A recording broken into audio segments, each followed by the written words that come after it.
Next chapter के start में दुआन निकफेंग से बता रहा होता है बॉस 7 गिल्ड्स ने मिलकर काम करना स्टार्ट कर दिया है। वो मज़ीद सीक्रेट एलिमेंट्स के बारे में सर्च कर रहे हैं। उनका इरादा डिवाइन एम्बुलेंस को पाने का है और मुझे ऐसा लगता है कि इनके इस मिशन में मज़ीद गिल्ड्स भी ज्वाइन करेंगी जल्द से जल्द। जिसे सुनने के बाद निकफेंग सोच रहा होता है जैसे दुआन ने लास्ट टाइम सीक्रेट ट्रायल को कंप्लीट किया था तो सिस्टर ने मेरे मिशन को कंप्लीट रिकॉग्नाइज कर लिया, जो इस बात को इंडिकेट करता है कि जब तक मैं उस बंदे को कंट्रोल कर सकता हूँ जिसने मिशन को कंप्लीट किया है तो मैं उसकी पावर्स को भी यूटिलाइज कर सकता हूँ अपने लिए। लेकिन असल प्रॉब्लम ये है कि अगर इस मिशन को कंप्लीट करने वाला बंदा कोई और हो या मेरा कोई दुश्मन हो तो इससे क्या होगा।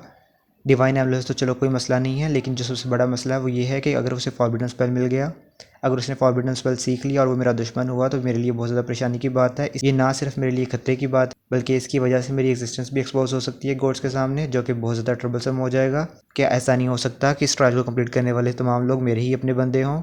ये चीज़ पॉसिबल तो है लेकिन इसे अचीव करना बहुत ज़्यादा मुश्किल है। अभी निकफंग ये सोच ही रहा होता है तभी दवानों से बताता है बॉस इसके अलावा मुझे एक और चीज़ है जो आपको बतानी है जिसे मैंने किया है, मुझे नहीं पता कि मैंने गलत किया है या सही किया है। और फिर दवान उसे बताना स्टार्ट करता है जब मैं सीक्रेट एलिमेंट को कंप्लीट करने के बाद बाहर आया था तो मुझे अज़ीर शार्प गिल्ड के गिल्ड मास्टर ने पकड़ा और उन्होंने कहा था कि थोड़ी एम्बैरेसिंग बात होगी लेकिन आपको ऑलरेडी पता है कि हमने कॉन्ट्रैक्ट साइन किया हुआ था कि सीक्रेट एलिमेंट में जो भी आपको अवार्ड वगैरह मिलेगा तो मैं उम्मीद करता हूँ कि आप समझेंगे। जिस सुनने के बाद दुबारा से बताता है कि यार सॉरी यार, जो डिवाइन एम्बलम मुझे मिला था वो तो मैं ऑलरेडी ऑब्जॉर्व कर चुका हूँ, लेकिन जो बाकी आइटम्स मुझे उससे मिली हैं वो ये सब ये हैं। जिसे सुनने के बाद गिल्ड मास्टर बहुत ज़्यादा गुस्सा हो जाता है। वो कहता है कि तुम्हारी हिम्मत भी कैसे हुई डिवाइन एम्बलम को ऑब्जॉर्व करने की, जब तक तुम डिवाइन एम्बलम यहाँ पे दे के नहीं जाओगे तुम इस जगह को छोड़ के नहीं जा सकते। और फिर हमें पता लगता है ये उसकी जस्ट इमेजिनेशन होती है। वो सोच रहा होता है काश मैं ये सब कुछ इसे कह सकता, लेकिन जैसे ही दुकानों के सामने वो तमाम आइटम्स निकालता है, लेकिन जैसे ही दुकान अपनी आइटम्स को बाहर निकाल के देता है उन्हें, वो सब हैरान हो रहे होते हैं कि भाई इतनी एक्सपेंसिव आइटम्स। इवन के जो जीरो शार्प गिल्ड का गिल्ड मास्टर होता है जो कि गुस्सा कर रहा होता है, वो भी एक रेसिपी को देख के बहुत ज़्यादा खुश हो रहा होता है। वो कहता है कि ये रेसिपी बहुत ज़्यादा काम की है और हमें पता लगता है ये रेसिपी किसी और चीज़ की नहीं बल्कि एक पोशन है जो कि फॉरगेटफुलनेस का है।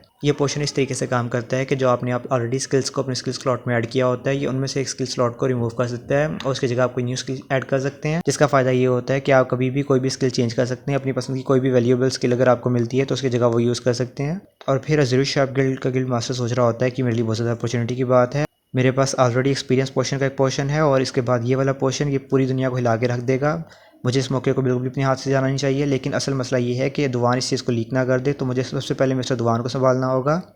और फिर वो दुवान से कहता है कि मिस्टर दुवान आपको तो पता ही है हमारी दुनिया में कॉन्ट्रैक्ट हुआ था, मैं उम्मीद करता हूँ कि आप कॉन्ट्रैक्ट के मुताबिक इस पोर्शन की रेसिपी को किसी को लीक नहीं करेंगे, किसी दूसरे बंदे को इसके बारे में नहीं बताएंगे, स्पेशली मिस्टीरियस पावर हाउस को। और इसकी कॉम्पनसेशन में हम आपके लिए कुछ भी करने के लिए तैयार हैं। लेकिन वो अभी ये बात कर ही रहा था तभी दुवान उसे बताता है कि भाई रुक बात सुन, मुझे कुछ क्लियरिफाई करना है तुझसे पहले। ये जो पोर्शन तेरे हाथ में है ना, मैंने पोर्शन ऑलरेडी देखा हुआ है मेरे बॉस के पास, एक्जैक्टली सेम पोर्शन है उनके पास भी सेम रेसिपी है। जिस सुनने के बाद तमाम गिल्ड मास्टर्स की फटके हाथ में आती है। वो कहते हैं क्या ऐसा हो ही नहीं सकता, ये नामुमकिन है, हमने खुद ये चेक किया, इन्वेस्टिगेशन किया कि इस सीक्रेट एलिमेंट से जितने भी पोर्शन ये जितनी भी रेसिपीज यहाँ से आती हैं वो सब यूनिक होती हैं, वो दुनिया में पहले भी कभी एग्जिस्ट करती ही नहीं है और उनका कोई रिकॉर्ड वगैरह भी अवेलेबल नहीं है। तो ये ऐसे कैसे हो सकता है कि मिस्टीरियस पावर हाउस के पास ये ऑलरेडी हो।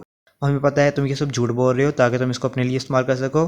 क्या तुम्हारे पास इसका कोई एविडेंस है या फिर कोई ऐसी चीज़ जिससे ये प्रूव हो सके? जिस सुनने के बाद दुकान खामोश हो जाता है, जिसे देखते हुए वजीर शार्प गिल्ड का गिल्ड मास्टर खुश हो रहा होता है। कहता है कि मुझे पहले से ही पता था, तुम ये अपनी तरफ से बातें बना रहे हो, तुम्हारे पास इसके अलावा कोई अल्फाज नहीं है, तुम्हारे पास अल्फाज खत्म हो गए, तुम अपने आप को डिपेंड नहीं कर सकते।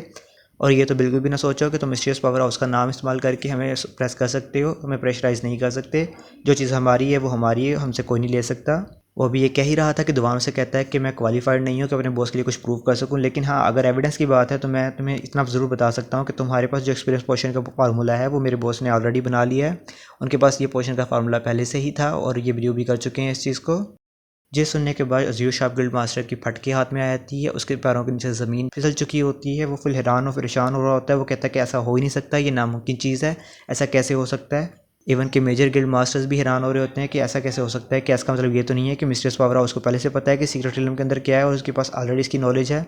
और अगर हम सोचें तो दुवान इतना स्किल्ड क्यों है, तो क्या उसने भी ये पोशंस को ऑलरेडी यूज़ किया हुआ है? वो सब अभी हैरान हो ही रहे थे, लेकिन हमें दिखाया जाता है सीनियर पैंक का सीन जो कि मुस्कुरा रहे होते हैं, वो कुछ सोच रहे होते हैं, जिसे देखने के बाद मेजर गिल्ड मास्टर कह रहा होता है तुम्हारी हिम्मत भी कैसे हुई हंसने की, तुम किस बात पे हंस रहे हो?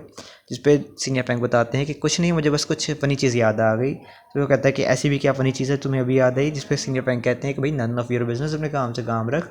जिस पे वो बंदा गुस्सा हो जाता है। वो कहता है कि भाई यू फकिंग ओल्ड बास्टर, तुम्हारी हिम्मत भी कैसे हुई ऐसे बात करने की? जिस पे सीनियर फैंग उसका चेज़ा ले रहे होते हैं फुल, और वो सोच रहे होते हैं कि इसमें कोई भी हैरानी की बात नहीं है कि निक फैंग ने फैंगरोई को 40 एक्सपीरियंस पोर्शन की बॉटल्स ऐसी गिफ्ट में दे दी थी। इससे ये बात लगती है कि उसके लिए बड़ा मसला ही कोई नहीं है।